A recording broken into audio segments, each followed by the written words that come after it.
my last talk, and it's really scary because usually I'm not nervous for talks, but I'm really nervous for this one. And it's not funny. I'm really sorry. It's a little more serious, but it's good information. And hopefully it like illuminates a lot of stuff, especially like interfraternity, emotional issues and conflicts that we have, and makes everything better. And I think it's really important for all of us as leaders to understand like where our morality comes from.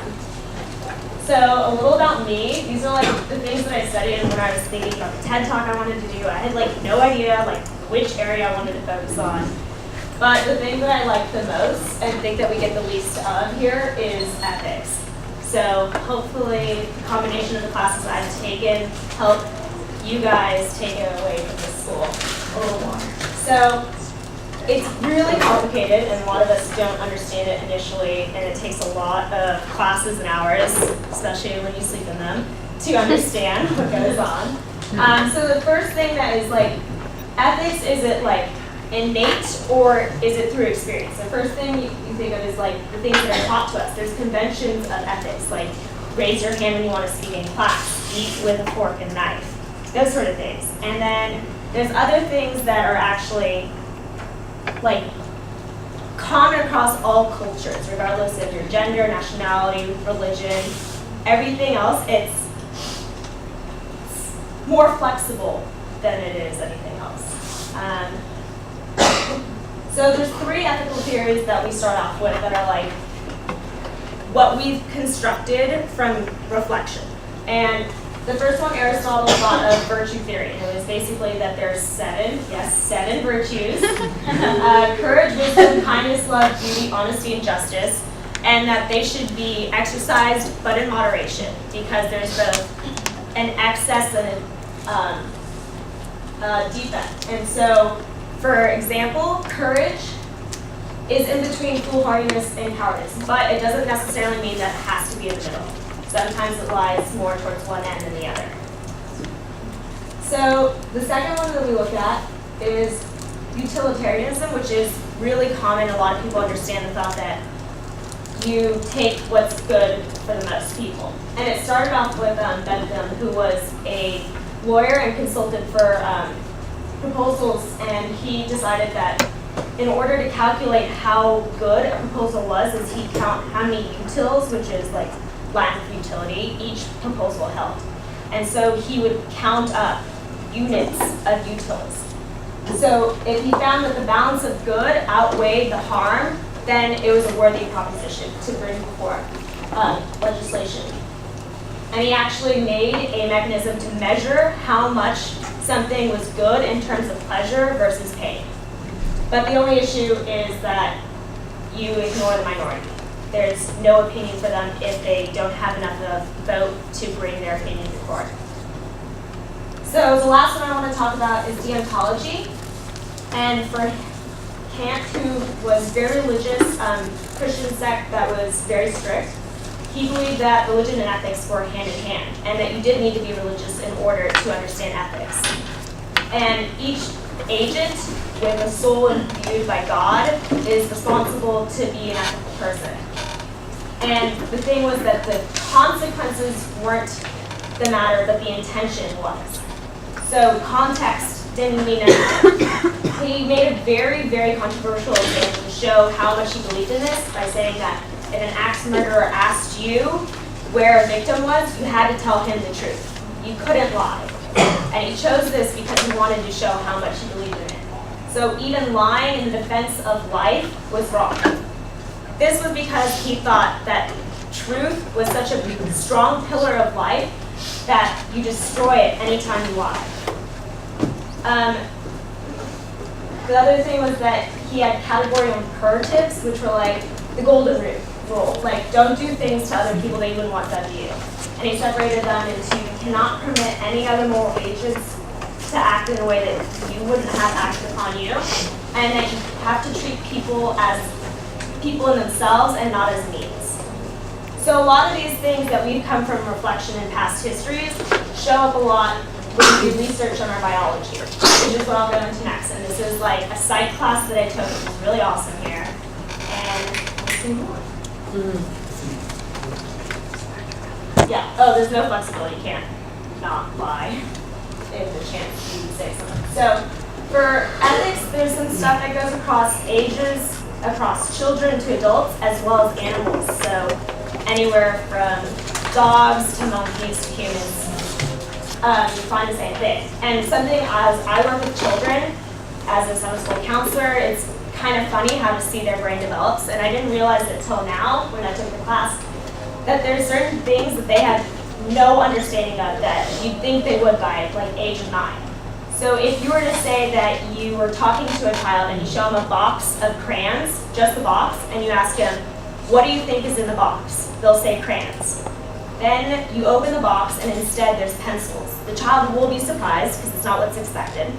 And then you bring a stuffed animal onto the table and you say, like, Snoopy hasn't seen anything. Like, what do you think Snoopy thinks is in the box?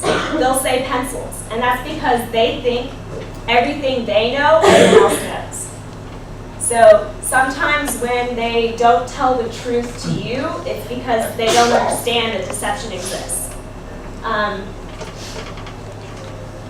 As for children and animals across all groups, you find that there's certain things that run across all of them, like distinguishing helping from hurting, distinguishing action on a person from action on an object, distinguishing intentional from accidental objects or actions, recognizing equality, inequality, empathy, and cooperation. A lot of the research with young children you see are like really great for showing this, like distinguishing helping from hurting. They'll show like a little play in which like one rabbit takes the ball from another puppet and runs off stage versus giving the ball back. And they want to play with the puppet who is good and who's nice. And they also know that an action on a person that is bad is significantly worse than action on an object that's bad. Empathy, if you yawn, like other people tend to yawn, that's an act of empathy. And chimpanzees and dogs both react to yawns from humans and vice versa. So there's 3 principles that stay really consistent with humans and most other young children, and that's the means principle. So if you were given an option, say you're on the tracks and you're an innocent bystander and you're like, the trolley's coming down and you're like watching and you see that the brakes are out and there's 5 people on the tracks further down crossing as they should, and there's a side track and there's a large man there. And the trolley is going to hit straight on the 5 people. But if you pull the lever, you can divert the trolley and just kill the 1 man and stop the trolley from hurting the other 5 people.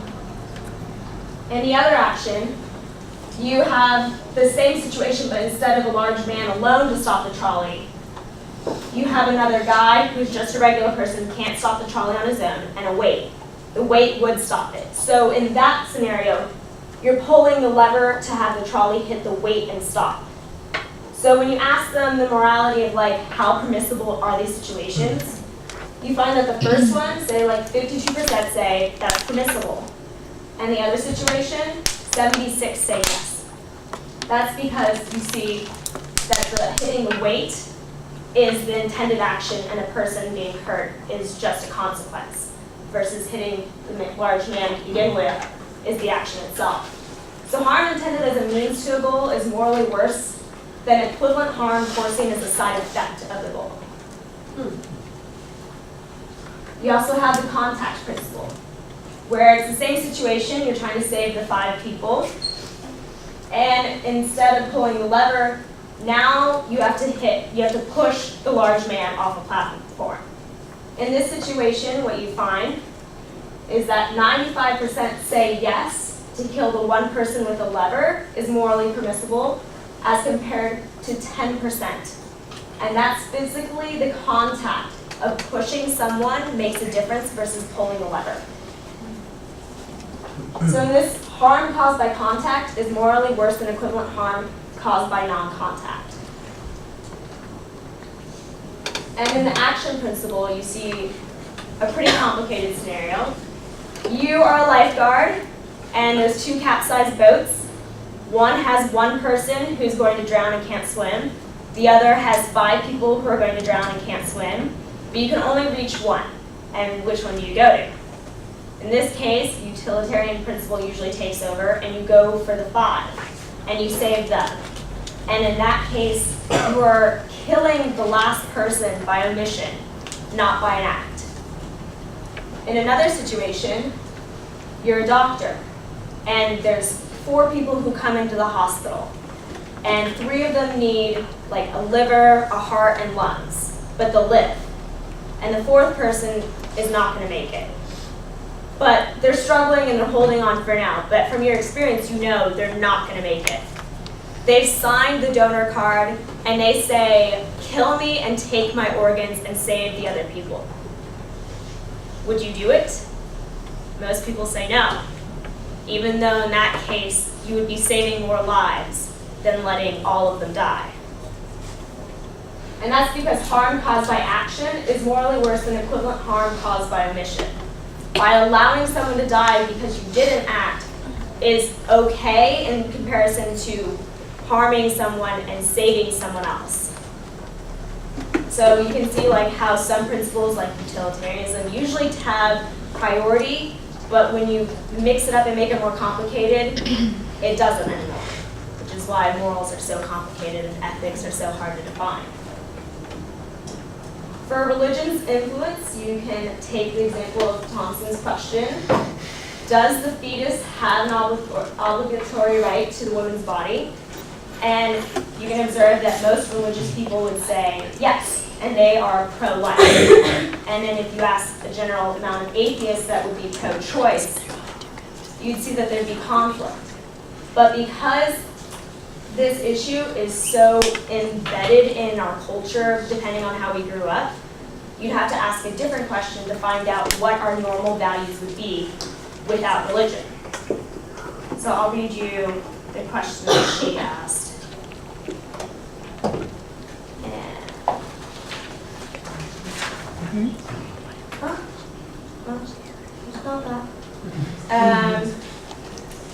So you wake up in the morning, yes, Feeling like and you find yourself back to back in bed with an unconscious violinist, a famous unconscious violinist. He has been found to have a fatal kidney ailment, and the Society of Music Lovers has canvassed all the available medical records and found that you alone have the right blood type to help. They have therefore kidnapped you, and last night the violinist's circulatory system was plugged into yours, so that your kidneys can be used to extract poisons from his blood as well as your own. If he is unplugged from you now, he will die, but in 9 months he will recover from his ailment and can be safely unplugged from you.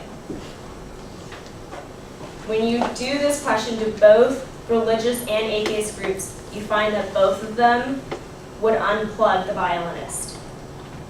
And this is done with 31 different dilemmas, like accounting for different kind of errors and biases. And it's really interesting. And as Thompson says, the right to life does not entail the right to use another person's body, and so by unplugging the violinist, you do not violate his right to life, but merely deprive him of something, the use of your body.